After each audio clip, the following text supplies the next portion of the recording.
देखिए, जो लोग भी पकड़े गए हैं, उन पकड़े जाने वालों को पकड़ते ही आतंकवादी कह देना, ये न्याय सम्मत नहीं है और संवैधानिक भी नहीं है।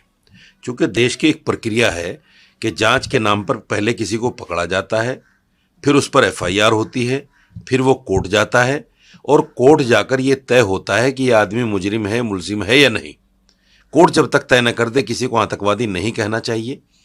ये जो मीडिया ट्रायल का ज़माना शुरू हो गया, मीडिया ट्रायल का दौर शुरू हो गया, हालांकि ये कांग्रेस के ज़माने से ही शुरू है, ये बड़ा ख़तरनाक है। इसको सुप्रीम कोर्ट ने भी कहा था।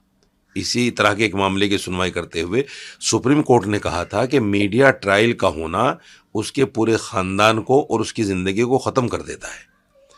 क्योंकि आपने देखा होगा, जितने लोग पकड़े गए थे दिल्ली ब्लास्ट में, उसमें 4-5 लोग छूट भी गए, लेकिन 8 दिन तक मीडिया ने जिस तरह उनको आतंकवादी कहा, जो एक ठप्पा उनके ऊपर लग गया आतंकवादी का, उसको वो जिंदगी भर धो नहीं पाएंगे। ऐसे ही जो लड़के आज 10 साल के बाद, 12 साल के बाद, 15 साल के बाद जेल से बाइज्जत बरी हो रहे हैं, उनकी जिंदगी वापस नहीं आ सकती। एक लड़का 36 साल के बाद बरी हुआ, बाइज्जत बरी हुआ। सवाल ये है कि जो भी एजेंसियां उनको उठाती हैं, उनके खिलाफ कोई कार्रवाई नहीं होती।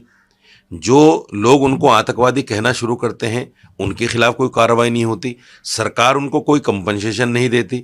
सरकार उनकी इज्जत, उनकी ज़िंदगी को वापस नहीं ला सकती और मीडिया ट्रायल करके उनकी ज़िंदगी को ख़त्म कर दिया जाता है। उनकी नहीं, बल्कि उनके ख़ानदान की ज़िंदगी तबाह हो जाती है। कोई इनसे बात करना पसंद नहीं करता, उनसे मामला करना पसंद नहीं करता।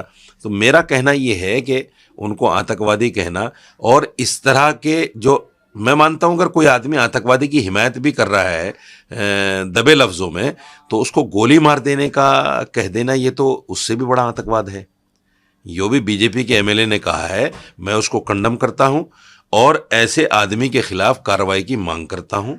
किसी भी आदमी को इस तरह से गोली मार देना, ये तो कानून अपने हाथ में लेने जैसा है। फिर तो जितनी भी संवैधानिक संस्थाएं हैं, उन तमाम को ख़त्म कर देना चाहिए। संविधान को ख़त्म कर देना चाहिए, कोर्ट को ख़त्म कर देना चाहिए जब ऑन स्पॉट फैसले होंगे। तो ये सारी चीज़ें जो है, कहीं ना कहीं जो बुलडोज़र का मामला आया था ऑन स्पॉट फैसला करने का, उससे प्रेरित होकर इस तरह की बातें हो रही हैं।